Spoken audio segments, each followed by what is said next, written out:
Boa tarde, eu sou aluno do segundo ano D e eu vim apresentar o Alto da Comparecida, que foi um projeto que o professor Eduardo passou pra gente. E a gente tentou encaixar todo mundo da sala e deu muito certo.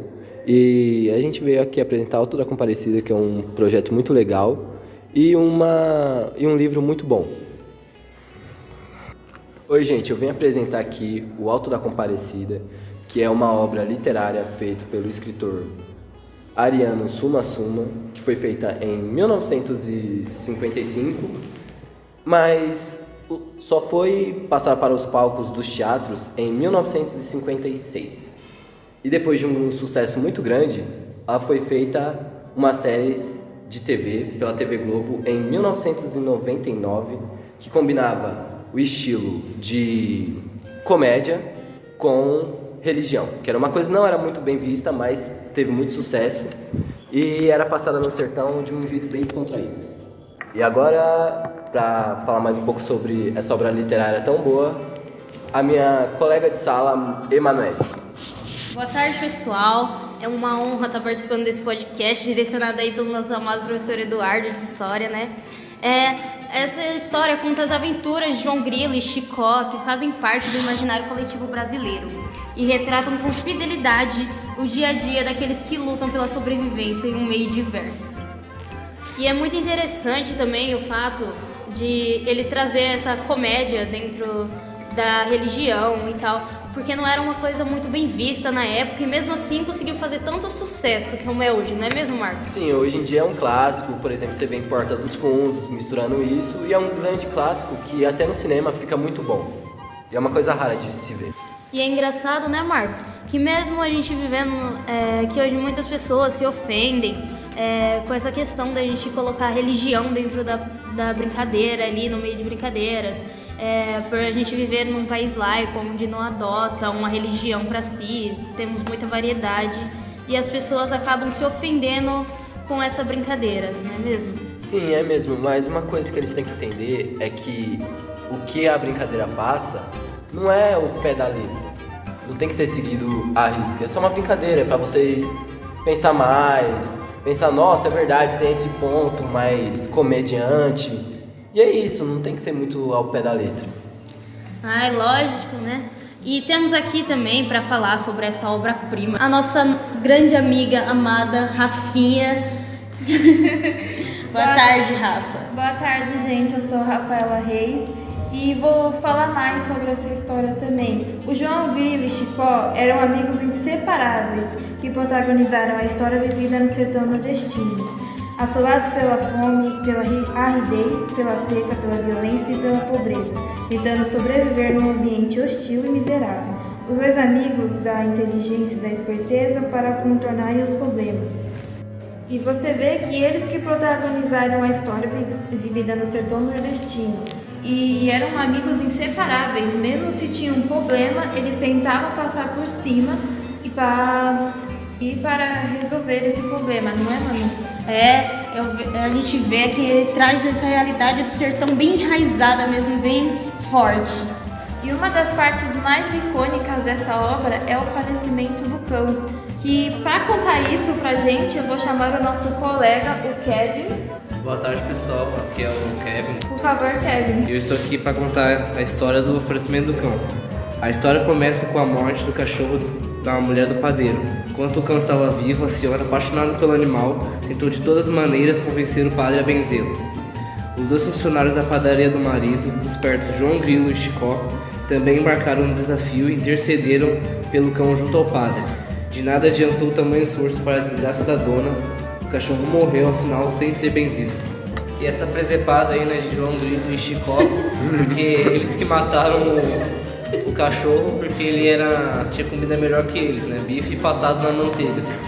Hoje em dia a gente vê muito isso, né, gente? Cachorro come melhor que gente. O cachorro tá comendo melhor até que eu em casa, hein? Coitada do cachorro. É engraçado que João Grilo e Chicó, por causa de um bife na manteiga, aconteceu tudo isso na história. Olha que engraçado. Tudo porque o padeiro queria dar comida melhor pro cachorro do que pros seus empregados. E mesmo o falecimento do cão sendo uma coisa assim inimaginável, Eu vou chamar o nosso amigo Alexandre para contar o ápice dessa obra, que é o enterro do animal. Alexandre, por favor. Olá, gente, tudo bem? Meu nome é Alexandre. E o mais engraçado, convencida de que era necessário enterrar o animal, a dona dele, com a pomba e a circunstância, a bela senhora, a mulher do padeiro, tem a ajuda novamente dos espertos, o João Grilo e o Chicó, para tentar persuadir o padre a realizar o velório. O maroto João Grilo diz então, em conversa com o padre, que o cão havia deixado um testamento, onde ainda prometia 10 contos de réis para ele e 3 para o sacristão, se o enterro fosse realizado em latim. Meu Deus do céu, é o cúmulo mesmo, querer fazer o enterro do animal em latim, gente. É o ápice disso tudo. O mais engraçado de tudo, né, é que esse enterro em latim é tipo, da minha família, tudo a gente coloca em oração, tudo a gente coloca na mão de Deus. O mais engraçado também é colocar a igreja, né, tipo, colocar ela pra benzer a cachorra em dinheiro, não é mesmo, Marcos? O mais engraçado é que o padre só resolveu bem batizar cachorro por causa de dinheiro. Necessidade. Tudo por conta de uma herança. A crise tava feia, hein? Só foi falar dessa herança que o cachorro vai ser batizado em latim, gente. O cachorro vai ser enterrado em latim. A situação tava feia, hein? Então, nossa, Alexandre, é muito engraçado ver você, que é uma pessoa de tanta fé, que vem de uma família tão religiosa, ser tão eclético, tão versátil, assim, conseguir falar disso com espontaneidade, numa brincadeira. É muito bom ver você assim. Mas também para estar nesse foco aqui, a gente também vai estar dando a oportunidade para nossa amiga Vanessa para ir nesse mesmo foco com a gente, nessa mesma diversão. Olá pessoal, meu nome é Vanessa, sou do segundo D e agora eu vou falar um pouco da hesitação pro padre, né, que ele fecha negócio com o João Grilo pensando nas moedas que receberia. O que ele não poderia imaginar é que aparecia o bispo a meio da transação. Pessoal, o bispo fica tão horrorizado com a cena onde já se viu um padre velar um cão ainda por cima em latim.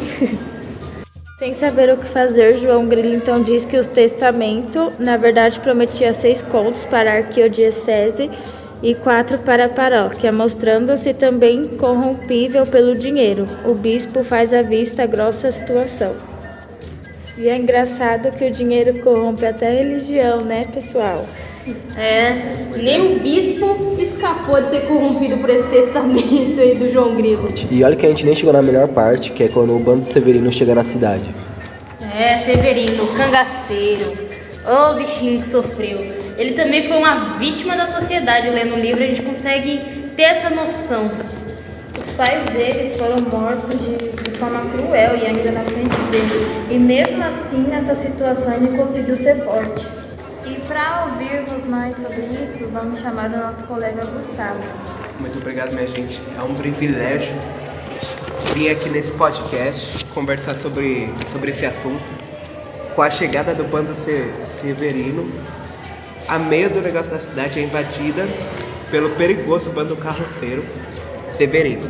O bando mata praticamente todos: o padre, o bispo, o sacristão, o padeiro e a mulher. Com medo da morte, o São Grilo e Chico tentam uma última saída. Tinha seus membros da banda. Tinha uma gaita vencida por Padrinho Pagre, Cícero, que era capaz de ressuscitar os mortos e poderiam entregá-lo e se os deixassem vivos. E é engraçado que os cagaceiros acreditavam nas gramóias do João Grilo e Chicó. E mesmo o cangaceiro sendo o vilão da história, ele tentou dar uma chance para a população da cidade, né? E pedia esmolas e tal, mas a população não recebeu ele muito bem. Inclusive ele tentou matar todo mundo. Só que aí o João Grilo e o Chicó, com sua esperteza, inventaram a danada de uma gaita milagrosa que era para visitar o padre Cícero. E aí voltava a vida ainda. Ia lá, visitava ele e voltava. É isso mesmo, mano. Teve uma encenação que os caganceiros até que não acreditam, mas o João e o Chicó fazem uma demonstração que o Chicó trazia escondido um saco com sangue no seu peito, e quando o João encena dar uma facada no amigo, o que acontece é que a bolsa se rompe, né? Ela estoura para demonstrar um sangue, e o povo não acredita, né? Os cangaceiros não acreditam que o sujeito de fato morreu, até que João toca a tal gaita e Chicó supostamente ressuscita.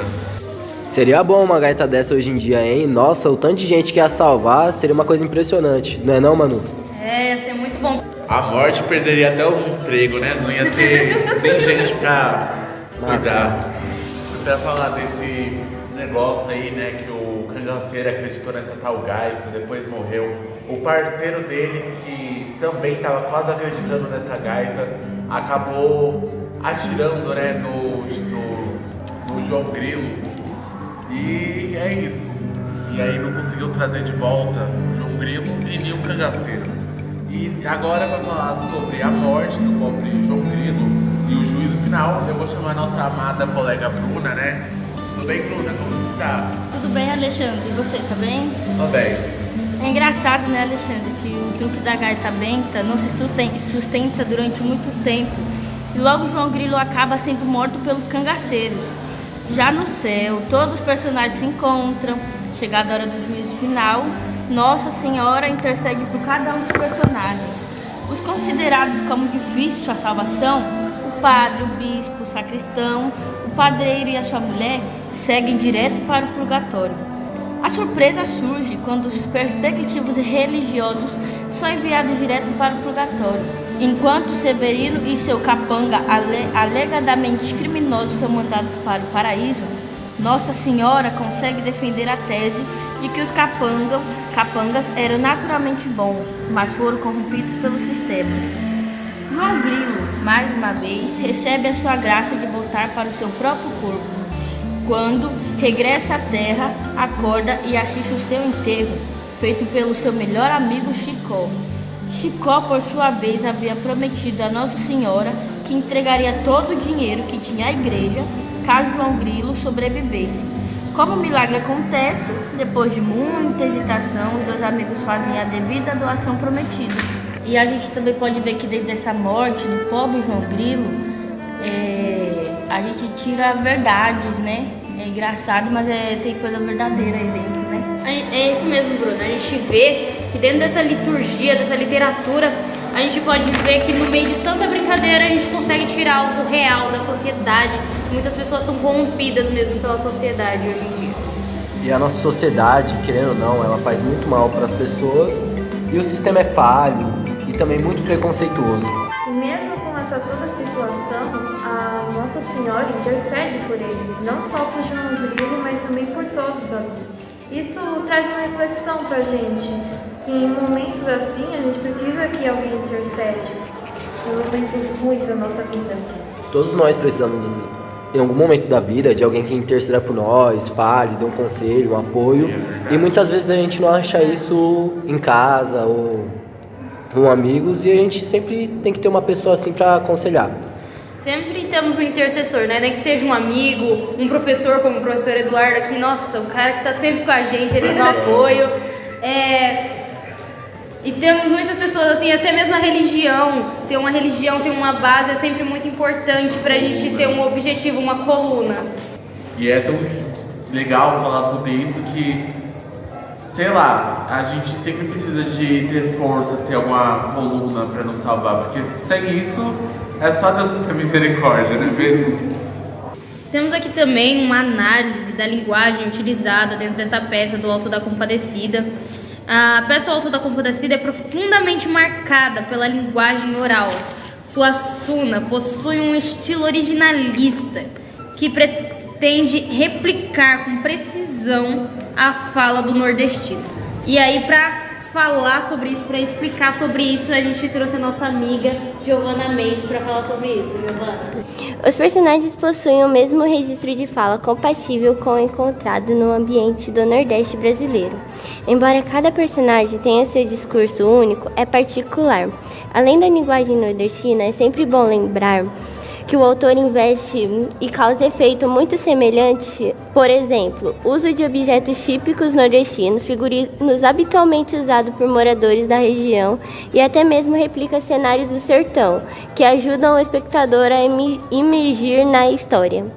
É muito importante essa representatividade do povo nordestino no nosso Brasil. É verdade. Os nordestinos foram quem começaram tudo, né? Lá nas zonas rurais. Quando acabou o recurso, eles vieram, construíram as zonas urbanas atrás de empregos, trabalhos. Parando para pensar, assim, calculando, todos nós somos um pouco nordestinos. Todos nós temos um pouco do Nordeste, assim, do nosso corpo, da nossa língua, Na nossa cultura, nas músicas, comidas, principalmente porque a comida nordestina, ó. A gente pode ver aqui também como o dinheiro, como aquilo que corrompe quase todos os personagens, né? Pois o João Grilo e o Chicó, com suas espertezas, um típico nordestino, né? Muito esperto, decidem barganhar o enterro do cachorro. Eles vão lá e conseguem corromper, através do dinheiro, através de uma herança inventada, o padre e o bispo, que são exemplos cristãos, né? Não deveria isso acontecer, mas pela esperteza de João Grilo, eles conseguem convencer até os sacerdotes a ser corrompido. Mas voltando ao assunto aqui do nosso podcast, João Grilo, ele é um cara muito inteligente, cara, e ele usa sua inteligência como uma saída possível para qualquer situação que ele entra. Mas para falar melhor disso aqui, a gente tem a nossa amiga Gabriela, que vai estar aqui para nos falar sobre esse assunto. Boa noite, feliz em participar desse podcast. Diante desse contexto de penúria que resta para os personagens, eu usaria o único recurso que tem em mãos, a inteligência. Vemos ao longo da história como Chicó e João Grilo sofrem em meio a um dia a dia duro, marcado pela seca, pela fome e pela exploração do povo. É isso mesmo, Gabi. Como a gente já está nesse mesmo contexto e a Rafaela Stephanie se identificou também com esse pedaço da nossa história, eu vou passar para ela. Tudo bem, Rafa? Tudo bem, boa noite. Queria agradecer a oportunidade de poder participar desse podcast. E eu me identifiquei bastante com o que a Gabi disse em relação a que os dois amigos não têm quase trabalho, não possuem praticamente dinheiro, não tiveram acesso ao conhecimento formal, mas lhes sobra esperteza, malandragem e perspicácia.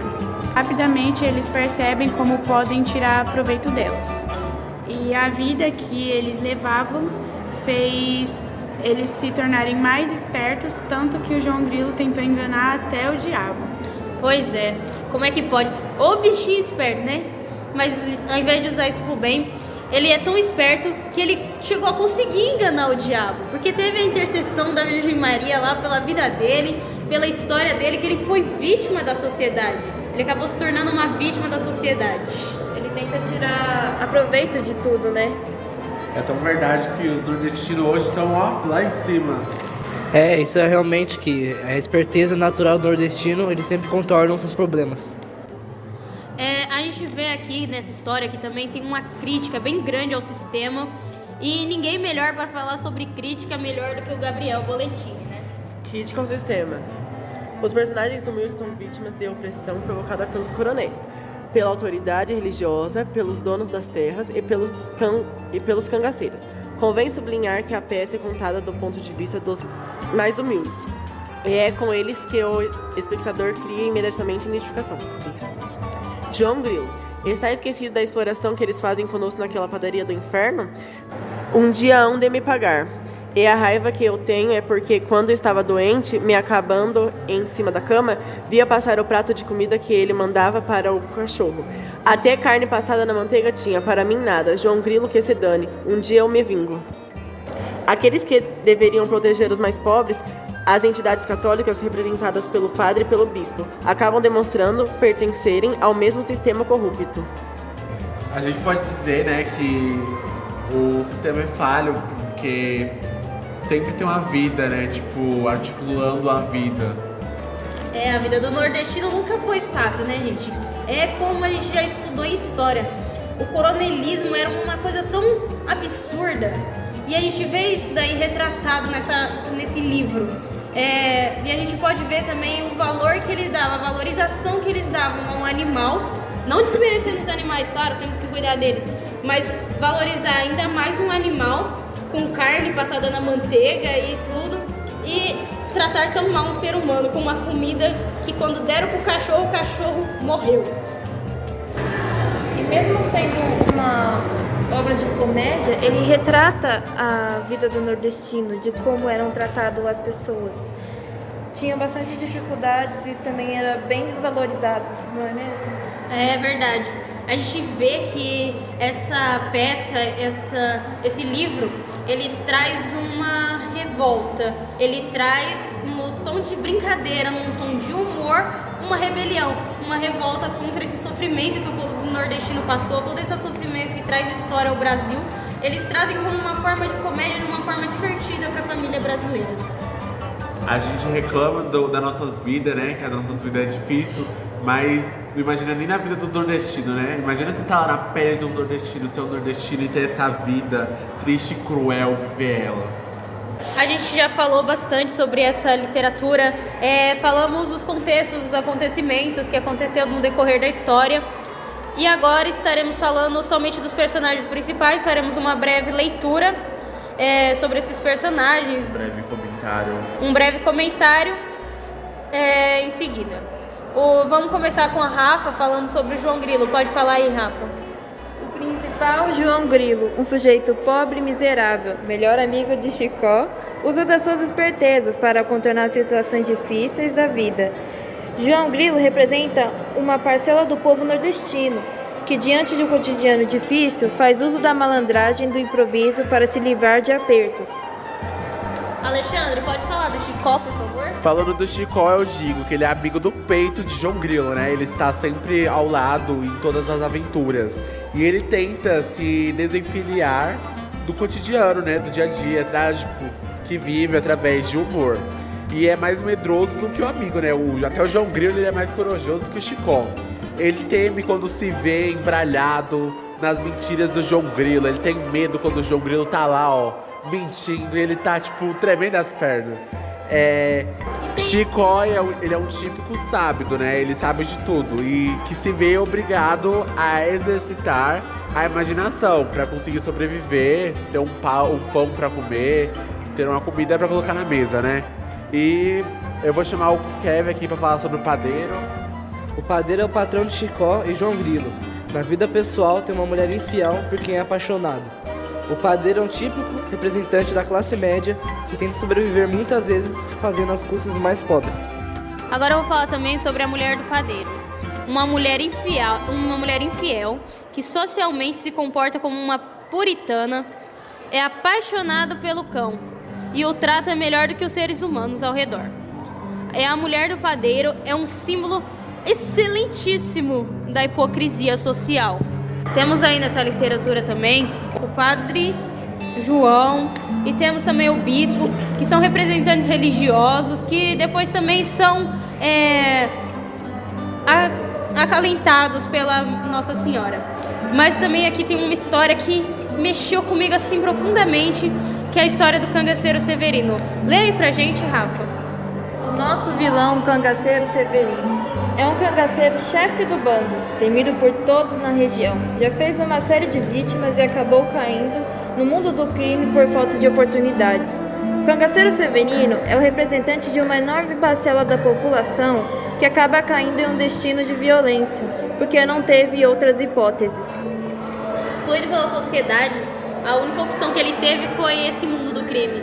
A realidade de muitos jovens hoje em dia. Foi uma forma de ele encontrar uma coisa para ele sobreviver.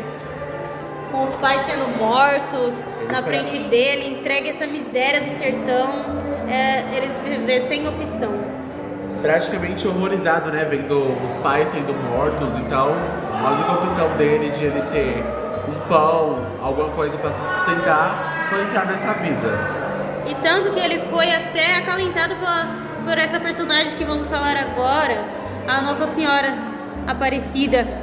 Ela intercede por todos durante o julgamento final e intervém com comentários inimagináveis, como, por exemplo, quando toma a palavra para defender o cangaceiro Severino. Nossa Senhora é profundamente bondosa e tenta levar todos para o paraíso. Ela busca argumentos racionais e lógicos para justificar possíveis falhas do caráter. Como o João Grilo e o Chicó, o João Grilo, que sofreu tanto na vida, ela defendeu ele por conta disso. O cangaceiro Severino, que também sofreu demais. E isso fez com que eles fossem dessa maneira. Isso fez com que eles usassem isso como uma forma de defesa. É engraçado que essa literatura ela se expandiu bastante, virando série de televisão, teatro e até filme, que é uma das melhores literaturas do Nordeste. E o filme, dirigido por Guel Arraes, com o roteiro assinado por Adriana Falcão e João Falcão, e o próprio Guel Arraes, a adaptação para o cinema do clássico de Ariano Suassuna, foi realizada pela Globo Filmes no ano de 2000. O longa-metragem, com 1 hora e 35 minutos de duração, conta com um grande elenco: Celton Mello, Denise Fraga, Márcio Nanini, Lima Duarte, Fernanda Montenegro, etc. O longa foi filmado em Cabaceiras, no sertão da Paraíba, e quando foi exibido teve um rápido sucesso de público. Mais de 2 milhões de espectadores brasileiros foram ao cinema. Em termos de crítica, o filme fez sucesso no Grande Prêmio do Cinema Brasileiro do ano de 2001. O Auto da Compadecida levou para casa os seguintes prêmios: melhor diretor, melhor ator, melhor roteiro e melhor lançamento. É muito bom falar sobre isso, essa literatura que começou lá atrás como uma literatura de cordel, teve um desenvolvimento, virou livro, foi reconhecido como livro, foi reconhecido como literatura brasileira, teve como peça, teve como filme que retrata o nosso sertão nordestino, nosso povo, nossa história, nossa raiz, que retrata tudo isso aí, toda essa força do sertão, toda essa luta que a gente passa, todos esses problemas, essas dificuldades que a gente enfrenta e mesmo assim consegue fazer piada e rir, a gente consegue brincar. Foi muito bom fazer esse podcast. Obrigada a todos que participaram, a Rafa, o Alexandre, o Kevin. Muito obrigado, o segundo ano D, todo em peso. Muito obrigado por vocês terem acessado a hora. O professor Eduardo, que tá aqui, ó, ajudando a gente, auxiliando, de olho em nós pra gente não fazer besteira. E muito obrigado, foi muito bom fazer esse podcast. Espero que todos tenham gostado. Tchau, e é isso. Tchau, tchau, pessoal. Tchau.